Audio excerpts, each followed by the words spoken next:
Hello friends, welcome है आप सभी का हमारे YouTube channel my study class में। जैसा कि साथियों पटवारी परीक्षा की तैयारी चल रही है और हम आप लोगों के लिए अलग अलग टॉपिक से वीडियो ला रहे हैं। तो आज के टॉपिक है कंप्यूटर जीके वस्तुनिष्ठ प्रश्न से और ये इसका जो है तीसरा पार्ट है। साथियों अगर आपने पिछला वीडियो नहीं देखा है तो आप हमारे वीडियो की डिस्क्रिप्शन में जा सकते हो, जहां पर आपको पिछला वीडियो का लिंक मिल जाएगा, या तो आप प्ले लिस्ट चेक कर सकते हो। प्ले लिस्ट में आपको सारी वीडियो एक साथ मिल जाएगी अलग अलग टॉपिक का। ठीक है साथियों, तो अगर आप हमारे चैनल पर नए हो तो चैनल को सब्सक्राइब जरूर कर लीजिएगा, जिससे आपको आने वाली सभी वीडियो की अपडेट बराबर मिलती रहेगी। साथियों वीडियो पसंद आए तो लाइक जरूर करना। तो चलिए आज की वीडियो की शुरुआत करते हैं। चलिए तो आज का पहला प्रश्न है और पहला प्रश्न जो शुरू होगा 26वां नंबर से 50 नंबर तक जाएगा। टोटल जो है 25 प्रश्न आप लोगों के लिए आएगा। तो आप लोगों के लिए बहुत ही अच्छा ये प्रैक्टिस सेट है साथियों, ये नेटवर्क से संबंधित है। तो चलिए आज का पहला प्रश्न देखते हैं। एकल संचार पथ यानी कि सिंगल कम्युनिकेशन पैथ को क्या कहा जाता है? ऑप्शन में स्टार, रिंग, बस, ट्री। तो इस प्रश्न का सही आंसर हो जाएगा वो है रिंग कहा जाता है। ऑप्शन बी इसका जो है राइट आंसर हो जाएगा। अगला प्रश्न है, किस प्रकार की टोपोलॉजी वृत्ताकार होती है और सूचना का प्रवाह यानी कि इंफॉर्मेशन फ्लो एक ही दिशा में एक ही डायरेक्शन में होता है? ऑप्शन है बस, स्टार, रिंग, मेश। प्रश्न को अच्छी तरह से देखिए साथियों, ये नेटवर्क से संबंधित है और इस तरह के प्रश्न जो अक्सर व्यापक में पूछे जाते हैं।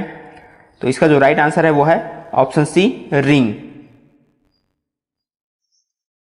अगला प्रश्न है, वर्क स्टेशन जिस मीडियम से सूचना के प्रसार यानी कि इंफॉर्मेशन डिमिनिस्ट्रेशन के लिए नॉर्मल चैनल का यूज करते हैं वह क्या कहलाता है? वर्क स्टेशन जिस मीडियम से सूचना के प्रसार के लिए नॉर्मल चैनल का यूज करते हैं वह क्या कहलाता है? ऑप्शन है receiving method, access method, sending method या कोई नहीं। तो इस प्रश्न का जो सही आंसर हो जाएगा वो है ऑप्शन बी, एक्सेस मेथड। अगला प्रश्न है हमारा, CSMA या CD एक प्रकार का एक्सेस मेथड है, इसका फुल फॉर्म क्या है? ऑप्शन में है carrier sense meter agency with carrier defence, carrier sense motor access with collision detection, carrier sense multiple access with collision detection या कोई नहीं।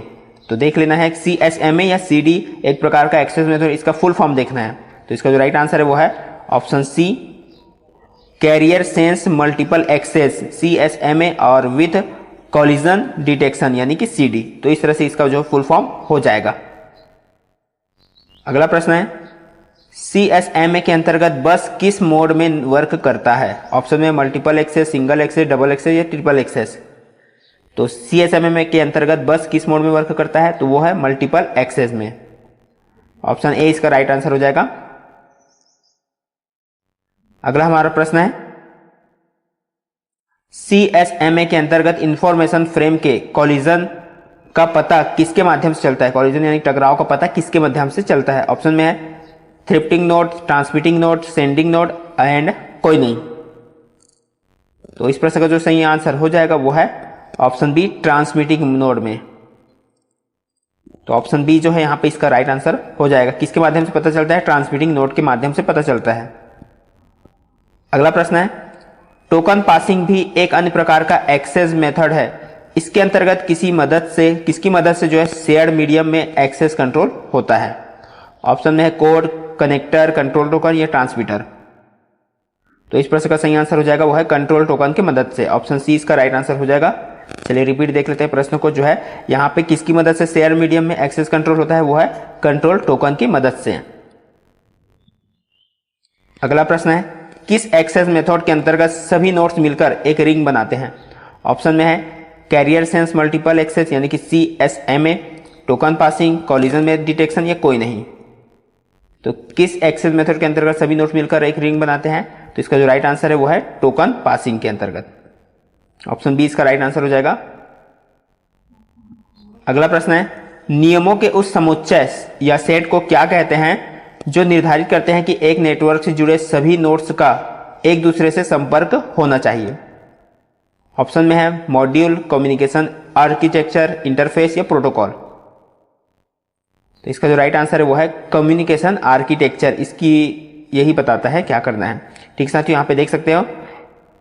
तो नियमों को समुच्चय को क्या कहते हैं? कम्युनिकेशन आर्किटेक्चर कहा जाता है।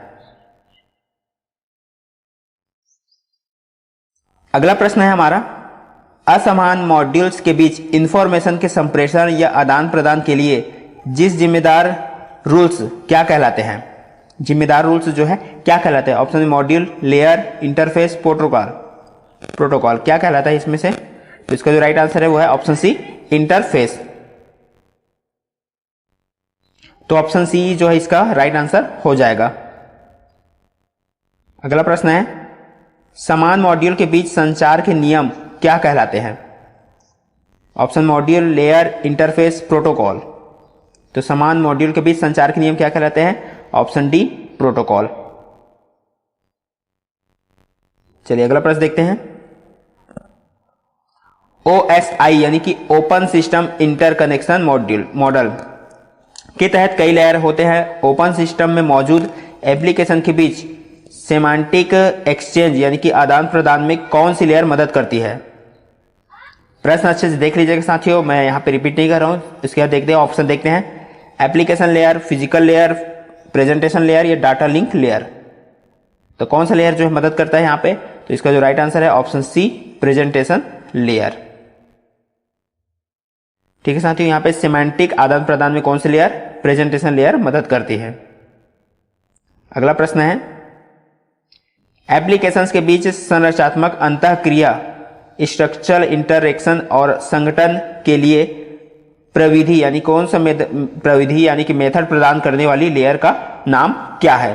तो आपको यहाँ पे हिंदी और इंग्लिश दोनों में देखना है साथियों, क्योंकि व्यापम में हिंदी इंग्लिश दोनों में आता है। ऑप्शन है data link layer, session layer, application layer, physical layer. और कंप्यूटर के वर्ड जो है ज्यादा इंग्लिश में ही रहते हैं, तो इसका जो राइट आंसर है वो है ऑप्शन बी, सेशन लेयर। तो यहाँ पे देख सकते हो सेशन लेयर, उस लेयर का क्या नाम है? यहाँ पे सेशन लेयर कहा जाता है। चलिए अगला प्रश्न देखते हैं। डाटा ट्रांसपेरेंसी यानी कि पारदर्शिता और विश्वसनीय स्थानांतरण के लिए जिम्मेदार लेयर के नाम बताएं। ऑप्शन है network layer, transport layer, session layer, data link layer. तो डाटा ट्रांसपेरेंसी के लिए कौन सा लेयर जिम्मेदार है? तो उसका नाम है वो है ट्रांसपोर्ट लेयर। अगला प्रश्न है, कंप्यूटर नेटवर्क के बीच संपर्क स्थापित करने के लिए एजेंट का काम कौन करता है? ऑप्शन है session layer, data link layer, transport layer, network layer. तो इस प्रश्न का जो सही आंसर हो जाएगा वो है नेटवर्क लेयर। ऑप्शन डी इसका राइट आंसर हो जाएगा। जो एजेंट का काम कौन करता है वो है नेटवर्क लेयर। अगला प्रश्न है, कंप्यूटर नेटवर्क के बीच डाटा स्थानांतरण के लिए प्रोटोकॉल और वर्क एजेंट प्रदान करने वाली और एरर को पकड़ने वाली लेयर का नाम क्या है? ऑप्शन में session layer, data link layer, transport layer या नेटवर्क लेयर।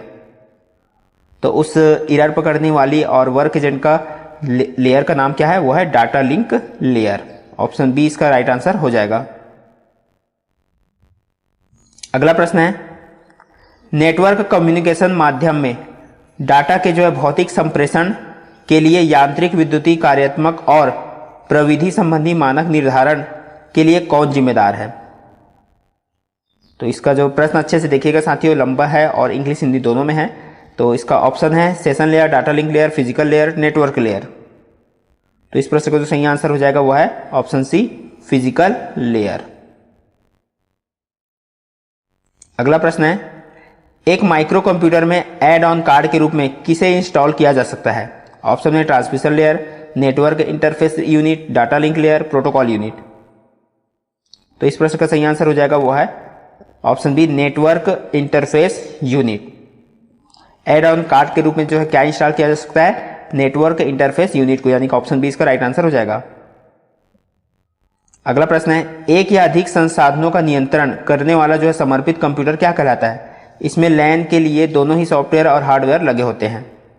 तो क्या कहलाता है? एक या अधिक संसाधनों का नियंत्रण करने वाला जो है समर्पित कंप्यूटर क्या कहलाता है? ऑप्शन में है सिस्टम मैनेजर, सर्वर, इनलिस्ट, विट कंट्रोल सिस्टम या प्रोग्रामर। तो इस प्रश्न का सही आंसर हो जाएगा वो है ऑप्शन बी, सर्वर, जिसमें जो हार्डवेयर और सॉफ्टवेयर दोनों ही लगे होते हैं।